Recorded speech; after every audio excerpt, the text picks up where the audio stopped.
Hi, and welcome back to our channel, Pay Down Debt Solutions. I'm Jen.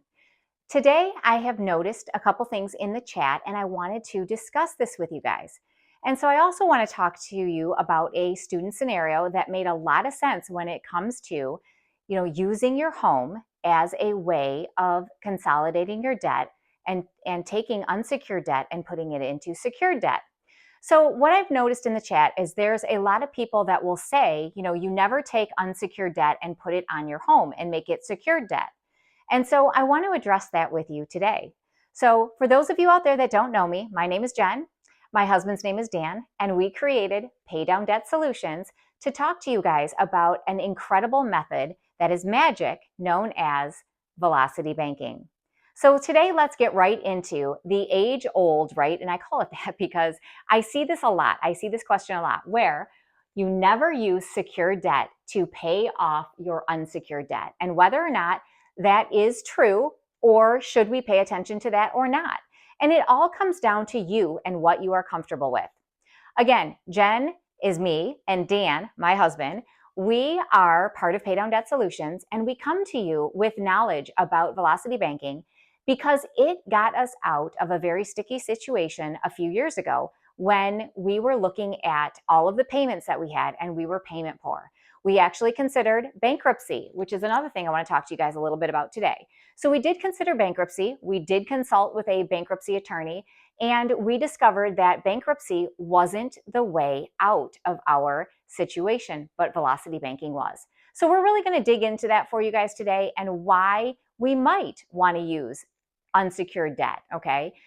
Secured debt to take care of unsecured debt. So let's look at that, all right? So let's examine what our options are, okay? So we all have heard of debt consolidation loans, and many of those are home equity loans and lines of credit, okay? But the banks are pretty much going to steer you towards the home equity loan in order to take care of your debts that are out there and to consolidate your debts as one of your options. Now, how do I know this? Well, because I'm an ex-banker and an ex-branch manager, and I know what the banks do and I know how the banks get paid, okay? And so they're not doing anything wrong in terms of steering you towards a product that is going to give you a lower interest rate, right? Because at the end of the day, right, it's all about the interest rate, and that's what we're told. And that is and isn't always true, okay? And so that's what we're going to examine again today. Now, if we look at our options, what options do we have when it comes to consolidating debts? Well, one of those options out there is the credit card, right? So we could use credit cards to then take care of some of our debts and to consolidate our debts. And a lot of times people will do this through a 0% interest rate, which is a fabulous way of consolidating debt, is putting it on zero interest to halt that interest rate for you, right? To halt the interest that you would pay back, to give yourselves time to breathe and start paying it down. So that is definitely an option for you. So you can use the credit cards to then chunk down debt from other loans and other lines of credit. So that certainly is a viable option, right? Okay. You can use a personal line of credit or a personal loan to consolidate debt. Okay, so that is something that people do. They look at personal loans and personal lines of credit, and that's one way that they can consolidate debt. All right. So this situation here with students of ours, they looked at all of their options and they came to us with this question because they were in a situation where they had an automobile of theirs that is pretty much on its last legs, okay? So they have one car that they're paying for currently, and they're about to get in a situation where they have to take on another payment. And as you can see, they're already pretty tight, okay? So that's where this becomes really relevant in terms of looking at, unsecured debt and secured debt and what should they do, all right? So again, with a personal line of credit or a personal loan, again, the banks are going to steer you towards the loans always because they're lower interest rates and they want to, do what's best for you and give you that lower rate, right? While also serving themselves and getting your balances, because we all know that banks get paid on balances, okay? So the balances that you have, the savings that you have and the checking accounts that you have and the balances through direct deposits that you bring over are all how the banks get paid. And they turn around and take that money then and they lend it to others, okay? So they're always going to want to take on your business, right? And take your business and then, steer you towards what they think is the best product. So you're always going to have a banker or even branch managers out there that are probably going to steer you towards that home equity loan when you're talking about consolidating, okay? So if you consolidate into a personal line, all right, you can do that, but it can take longer in many cases than it would to secure debt by a home equity loan or home equity line of credit, all right? And in many cases, that is true because you're working with smaller dollar amounts when you may have larger dollar amounts and larger debts that you need to, to work with. So you can pay that down, but you never, ever, ever want to use a personal loan, okay? And so the loans are amortized and they're all front end loaded. But what the loan doesn't do when you traditionally bank, right? What the loan doesn't do is offer you a way to drop your interest rate and to pay for your debts faster, which is what Velocity Bank offers you through simple interest, okay? Loans are amortized, all right? Simple interest is not, and we're about to go over the difference. So you can also go to a debt consolidation company. So maybe if you find yourself in a situation where you're pretty tight and you have all these payments to make, such as Dan and I were, you have all these payments to make, so you don't know where to go. And so you see all of these debt consolidation companies out there that are, waving a flag in your face, sending you mailers all the time about consolidating your debt, offering you a loan to help you get out of your situation. Which when you see that, you think, oh my gosh, what a relief, right? I need to do something. I need to do something for myself. So maybe this will be the right answer, okay? And so you go and you look at this, and I'll tell you right now, that's a poor choice, okay? It's a poor choice, number one, because it's an amortized loan. Number two, because the first thing they're going to do is tank your credit. And number three, after tanking their credit, they're also going to take 20 to 25% of your negotiated debts, okay? So they destroy your credit rating, and they're going to take 20 to 25% of the rates that they negotiate. Now, if you guys are in a situation where you have a lot of debt and you can go in and negotiate your debts, do it yourself. Do not pay another company to do that if you have the means, okay? And the reason being, again, they're going to take 20 to 25%. But the problem with this is when you guys are in a situation such as we were, where you may not actually have extra funds that you can negotiate your debts with, all right? Because what happens is these companies want you to come in and let's say you owe $10,000, for example. That $10,000, you can say, okay, XYZ Bank, I will pay you $7,500 to take care of this debt. But you have to take $7,500 and that is all I can afford to give you. And the problem with that is, well, the good news is a lot of times those banks will take it, or those banks really will take that debt. But I would start with 50% if I were you. Go 50% and then work up to maybe 75% of that debt. But if you don't have any cash that you can work with, okay, then you really can't do that, right? And so the debt consolidation, companies get people because they have money up front, or they will have money up front where they can negotiate these debts for you. So then they come in, they negotiate the debt at maybe 50%, but they tell you it's going to be 75% and they're going to pocket 25%, okay? So that's not cool, but they do it because they have leverage over you, and that leverage is they have cash to work with, all right? Unless you have a situation where you can refinance your debts and get yourself a line of credit to work down your own or to negotiate your own, right? Okay. So the other option there is bankruptcy, okay? And I'm going to be the one to tell you guys that bankruptcy, I don't think is ever a first option. And I think it's the very, very, very last option because of this. It is very, very invasive, okay? Bankruptcy is a very invasive process. It ruins your credit, and you still have to pay your debts. You don't walk away from everything scot-free. That just doesn't happen. So you're going to have to sell your house, get rid of your house, and then whatever proceeds are left from selling your house, you're going to have to pay off your debts. You're going to have to pay a certain amount to those debt obligations. You might have the vehicles that you have to enter into that bankruptcy, and then those vehicles are obviously no longer of use to you because you don't have them. So, and that was part of the situation that Dan and I found ourselves in. We used a lot of our vehicles, okay, as part of our businesses that we run. And so we couldn't really enter bankruptcy because if we had to sell those vehicles, then we wouldn't have vehicles to further our business. So that really wasn't going to work out for us. And it didn't have to at the end of the day because I found Velocity Banking, all right?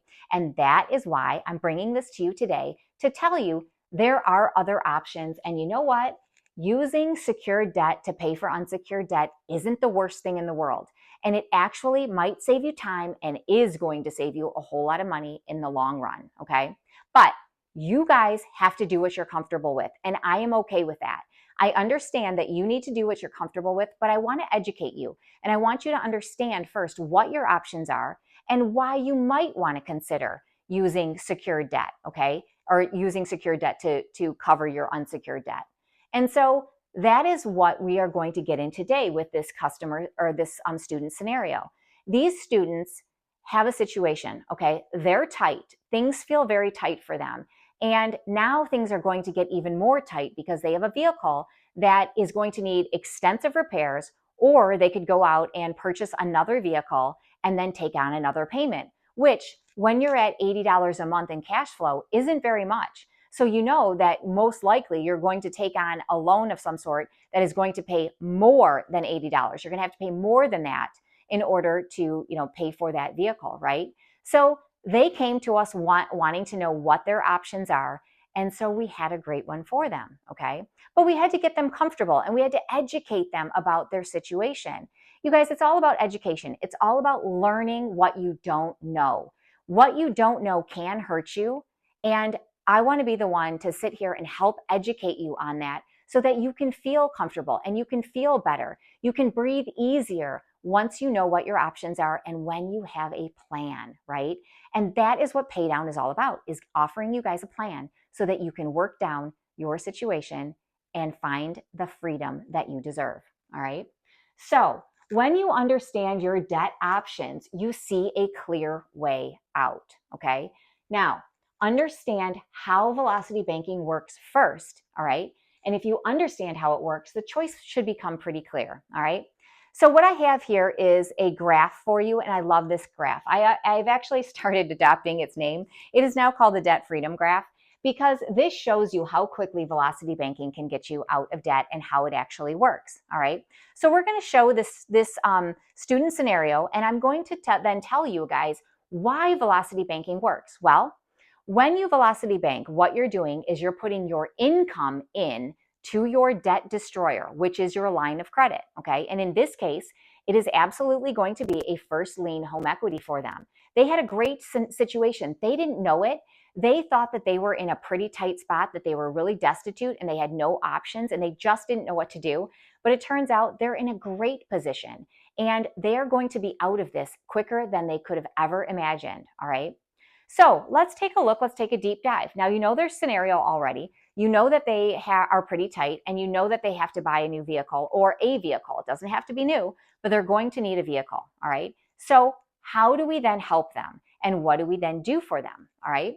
So here's their scenario. They have an income of $4,360, so $4,360.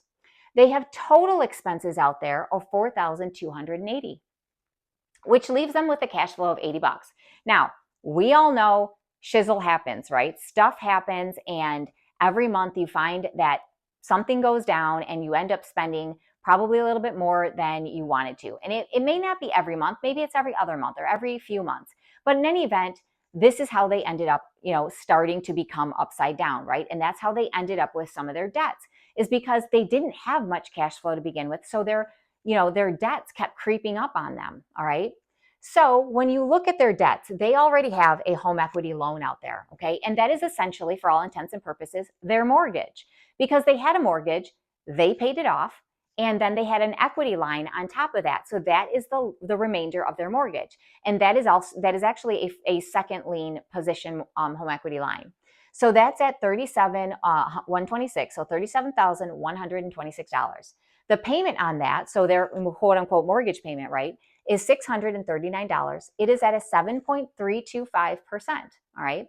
And it will go on for another 6 years, and the payback amount, so what they'll pay back if they let this term out is $8,865, so $8,865 to let that term out. Now, they also have a car loan, and that's the current car loan that I was talking about.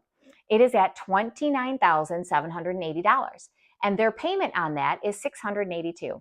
Think about that, you guys. Their car payment is actually more than they're paying on their house currently. That's pretty incredible when you think about it. Pretty sick in a lot of ways too. So their car payment is $682. It is out there for 4 years. It is at a 4.75% interest rate, and the payback amount on that, if they term it out, is going to be $2,977. Then they have a Capital One credit card out there. It's for $5,870, okay? And the payment on that is $171. So $171 is what they owe on that at a 23% interest rate, and it's going to take over 4 years, so right around 4 years, all right? And the payback on that to term that out at the minimum is going to be $3,783. So we also have a WAMU card, okay? And that WAMU card is at $18,765 with a $500 payment, and that is, if they let that go, it's going to, or if they let that go at the minimum balance, okay, it's going to take them about 5 years, and they are going to be spending $10,928 for that debt, all right? They also have a student loan. That student loan is for $22,650, and the payment is $354 a month on that. That will take them 6 more years at a 4% interest rate, so $2,864 to pay that off. Okay, so when we take a look at this, their total debts are $114,191. That is their total debt, okay? Their monthly payments right now are $2,346. That is what they're paying on these obligations. And then their payback amount, if they let all of this term out, going at the rates that they're going at, they will then have spent $29,417 in interest, okay? So that's a lot of money for that interest. Think about that. That's almost as much as they're paying on their home equity loan itself, okay? So that's a pretty steep interest that they're going to have to pay back over the course of 6 or so years, right? Because our highest years on that are 6. Now, when we take a look at what we can do for somebody, all right, and knowing what the situation is, knowing that they also have to make another purchase, it became pretty clear to me that they needed some sort of a home equity line of credit in order to make this work, all right? So the beautiful thing about their situation is this. Their home is valued at currently $225,000, okay? So that means if they do a first lien home equity, okay, putting their current debts inside of it, all right, in the first lien position, so that essentially becomes their mortgage, that they have a line of credit on that they will use simple interest to pay down. That means this first lien HELOC that they can get at an 8% rate is they can get a 90% loan to value, which the 90% loan to value puts them at $202,500. Well, so what they did is they're going to get a home equity line of credit in the first lien position for $200,000, leaving them with money to work with, right? So if they have to go out and purchase a car, they have equity that they can go and do that with, and they have a place to go for emergencies. They have emergency money if they do this, all right? So what we propose to them is working this down through velocity banking, which means income goes into your checking account, right? And that checking account is then attached to this line of credit, this home equity line of credit. And so what happens is all of your expenses are coming out of that checking account, which is pulling from that line of credit to cover them, okay? So it's all being covered by this home equity line of credit. And then your income comes in and you make a payment to that line of credit of your entire income amount. Oh my gosh, Jen, but if I do that, that means I won't have any money left over. Well, you don't need it, right? Because you're paying everything out of that checking account, which means that you're drafting that money back out of the line of credit that you just put in, right? And why would we want to do this though? What is the crazy sense in that? Okay, why would we do that? Well, we do that because lines of credit are calculated on an average daily balance, and it uses simple interest. And simple interest then, when you put in your deposit, okay, it lowers your interest rate because you only pay interest on the balance, not on that total line amount, all right? So as you chunk in your income, right, your income comes in and drops your balance quickly, you then pay lower interest, and that is averaged throughout the month. So the first of the month when it starts out and your income comes in, it drops your balance, right? So we then are averaging the interest that you're going to pay, and that continues to drop as we go along, which is depicted exactly in this graph, which makes Velocity banking, so incredible. Again, it's that simple interest and the average daily balance that it's calculated on. So how do we then take this $114,000 and accelerate, right? Accelerate the situation that they're in to get them out of the debts that they're in, all right? Because they really were looking at other options. They were looking at consolidation loans. You know, they knew that it wasn't probably the greatest thing for them. And then by listening to our channel, they realized that's not going to be a great situation, because why would they pay somebody to take 25% of that negotiated rate? They don't want to do that. Well, they don't have to, okay? They won't have to. So here's what we did. We then, of course, put it in a first lien home equity, right? That's what we're doing. We're putting it in that first lien. So this is how this is going to look. We have our balance at $114,191. Now they have not purchased a new vehicle yet. They don't have to quite yet, but they know that it's hanging out there. It's ready to happen at pretty much any time. So we've got $114,191. That is our total right now that is on that first lien home equity line. And our income comes in, right? The $4,360, and immediately drops our balance, okay? So it drops it to $109,831. So now the high balance for the month is $114,191. It's never going to be that high again at this point, right? Unless we get another vehicle. And then the low point for that month is $109,831, okay? And this is month one. So what we do then is we have to calculate our interest. We have to know what our interest is going to be for that month. So I want to show you that. So what we do is we take our high balance, we add it to our low balance for the month, and we get an average. So we're going to go ahead and do that, all right? So let's use basic, simple math here. So we take $114,191, we add it to $109,831, and that equals $224,022, and we're going to then divide that by 2, which gives us $112,011, okay? Now, we know that this home equity line of credit is going to be at an 8% interest rate. So then what we need to do is we need to turn that 8% into a decimal to make this all work. So I'm going to take this dollar amount here, okay, and I'm going to multiply that by 0.08, okay, that 8%, which gives me 8960.88. That is a year's worth of interest if it were going to be at this balance, okay? That would be a year's worth of interest. But we don't want an entire year's worth of interest, do we? We only need 1 month, knowing we're going to continue to drop it every month. So I then divide that by 12, and that is where I'm getting my $746. Okay, so that's my 1 month, my first month's interest, $746. All right, so now that drops our balance, okay, right, to 112,520. Then our income's coming in again, right? So starting the month 2, income comes back in, and then it drops us again to 108,160. So our high balance and our low balance, okay? And again, we're going to continue to do this. So what does this look like on a graph? Let's make this make some really good sense for you. I am a very visual learner, and I like to put it in a graph form so that you guys can see this, all right? So here is our high balance month 1. We start out at $114,191. We then bring our income in, and that drops our balance, right, to $109,831. And then we pay our interest, right? So our expenses and our interest have to come back in. So this is showing our interest at $746. Now, I haven't talked to you yet about your expenses. We know that their expenses, okay? So we start out with our total expenses of $42.80. We subtract out our debt obligations, right, in order to get our monthly expenses. So those are the expenses that we pay. Now, remember, we have just taken care of all of these debts here. And before I, ruin my nice, lovely blue marker, let's not do that, right? So we're going to cross this out because we've taken care of all of these debts. And all of these debts now are inside of this home equity, this first lien home equity line of credit. So that means these payments now, we don't owe them.